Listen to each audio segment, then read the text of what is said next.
তো বন্ধুরা, নতুন রেসিপি নিয়ে আবার চলে এসেছি আপনাদের কাছে। আয়োজন দেখে বুঝতেই পাচ্ছেন আজকে কি রান্না করব। মশালা ইঁচড় চিংড়ি করব আজকের।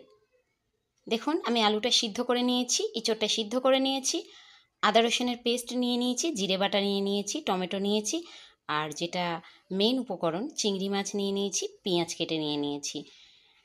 তো এটা দিয়েই আজকের আমার রান্না হবে মশালা চিংড়ি এঁচড়, মশালা ইঁচড় চিংড়ি, যেটাই নাম দেন, যেমনই বলেন। খুব সুস্বাদু হয়, আর বাটা মশলার রান্না তো সবসময় খুবই ভালো হয়। তো চলুন গ্যাসটা ধরিয়ে নিই। তো দেখুন বন্ধুরা, গ্যাসটা জ্বালিয়ে নিয়েছি, জ্বালিয়ে কড়াতে সর্ষের তেল দিয়ে দিয়েছি, ঝাঝালো সর্ষের তেল। সর্ষের তেল ছাড়া যেন আমার ঠিক মনে হয় না রান্না ভালো হয়।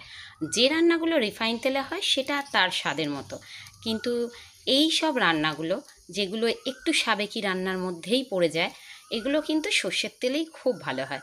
তো আমি সর্ষের তেলটা দিয়ে দিয়েছি। এর মধ্যে এবারে আমি আলুগুলো দিয়ে আস্তে আস্তে ভেজে নেব।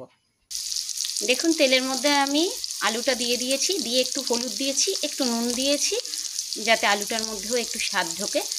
ভাজা ভাজা হয়ে এসছে, আলুটা এবারে তুলে নেব। এবারে তেলের মধ্যে দেখুন ইঁচড়টা দিয়ে দিয়েছি, ইঁচড়ের মধ্যে একটু হলুদ দিয়ে ইঁচড়টাও ভালো করে ভেজে নেব। তো দেখুন, ইঁচড়টা আমার সুন্দর করে ভাজা হয়ে গেছে। এবারে আমি ইঁচড়টা তুলে নেব। চিংড়িটা দিয়ে দিয়েছি, চিংড়ির মধ্যে একটু হলুদ আর নুন দিয়ে চিংড়িটা ভেজে নেব।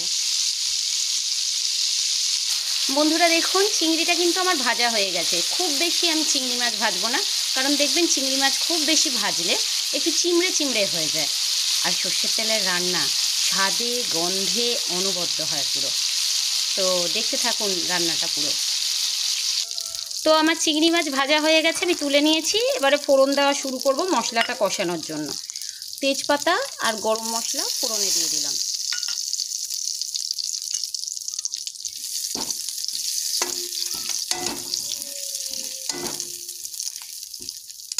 এবারে চলে যাবে পেঁয়াজ। পেঁয়াজটা আমি খুব ভালো করে ভেজে নেব।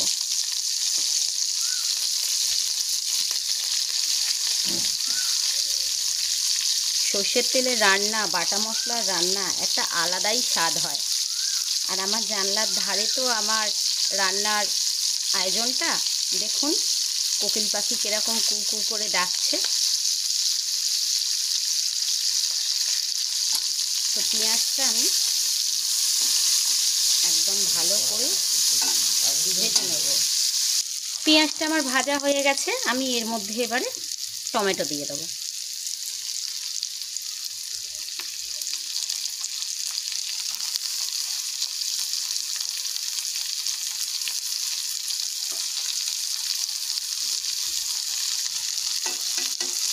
আস্তে আস্তে এক এক করে এবারে মশলা দেবো আর কি।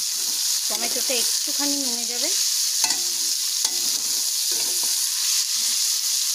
আমার বাইরের দৃশ্যটা দেখুন পুরো। আর এই গাছটায় কোকিল পাখিটা বসে বসে আর কু কু কু কু করতেই থাকে সারাক্ষণ।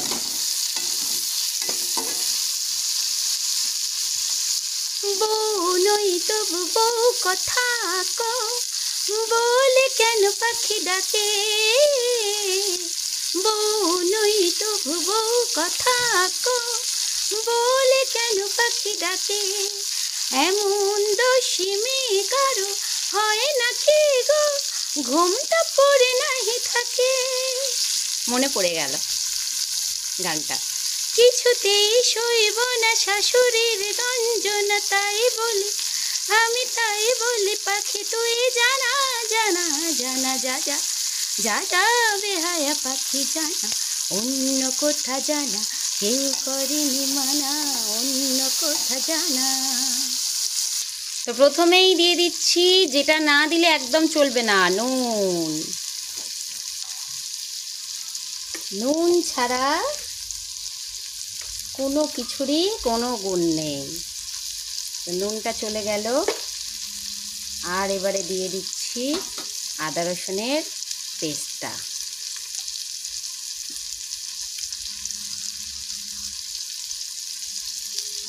আদা রসুনের পেস্টটা পুরো দিয়ে দিলাম।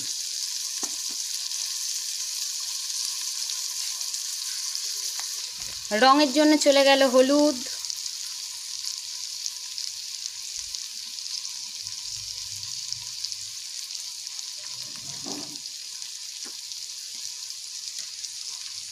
ঝালের জন্য চলে যাচ্ছে গুঁড়ো লঙ্কা। আপনারা যে যেমন ঝাল খান তেমন দেবেন।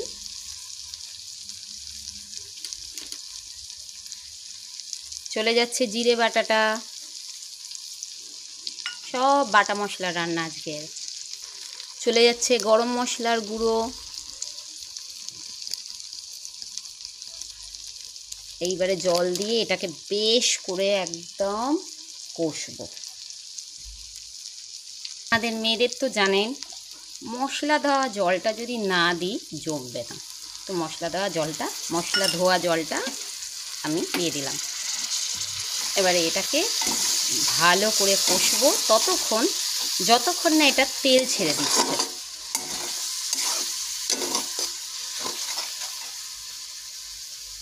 বন্ধুরা দেখতে পাচ্ছেন আমার মশলার রং কিন্তু পুরো দেখুন একদম ছেড়ে দিয়েছে আর তেলও ছেড়ে দিয়েছে। তো এর মধ্যে এবারে আমি যে আলু আর ইঁচড়টা ভেজে রেখেছিলাম সেইটা দিয়ে দিলাম।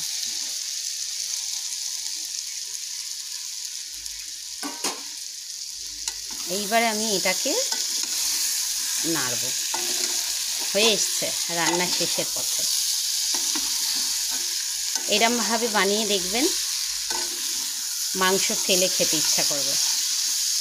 আর আমার বাড়িতে ইঁচড়টা খুব ভালোবাসে সবাই।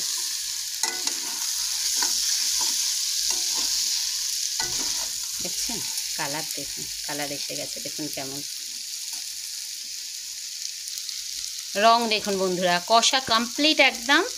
আমার গন্ধ যা ছেড়েছে, গন্ধটা তো আপনাদেরকে দেখাতে পারবো না, কিন্তু রান্নাটা কষা কমপ্লিট। আর এবারে এই জল দিয়ে দিলাম।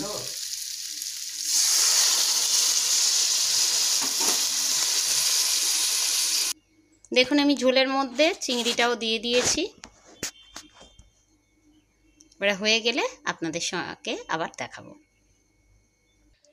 তো দেখুন বন্ধুরা, আজকের আমার মশলা ইঁচড় চিংড়ি একদম রেডি। শুধু উপর থেকে একটু ঘি ছড়িয়ে দেবো, ব্যাস হয়ে যাবে। স্বাদে কিন্তু খুব সুন্দর হয়। অবশ্যই আপনারা বানাবেন, বাড়িতে বানিয়ে দেখবেন। একটু ঘি দিয়ে দিলাম। আর যদি ভালো লাগে চ্যানেলটাকে একটু সাবস্ক্রাইব করে দেবেন, একটু লাইক কমেন্ট শেয়ার করে একটু উৎসাহ দেবেন। আর ফেসবুক চ্যানেলে যদি থাকেন, ফেসবুক পেজে যদি থাকেন, তাহলে একটু ফেসবুক প্রোফাইলটা একটু ফলো করে দেবেন। তো আজকের মতো বিদায় বন্ধুরা। আবার একটা নতুন কোনো রেসিপি নিয়ে চলে আসবো আপনাদের কাছে। আমি রূপা, ওয়েস্ট বেঙ্গল সোনারপুর থেকে। তো টাটা বন্ধুরা।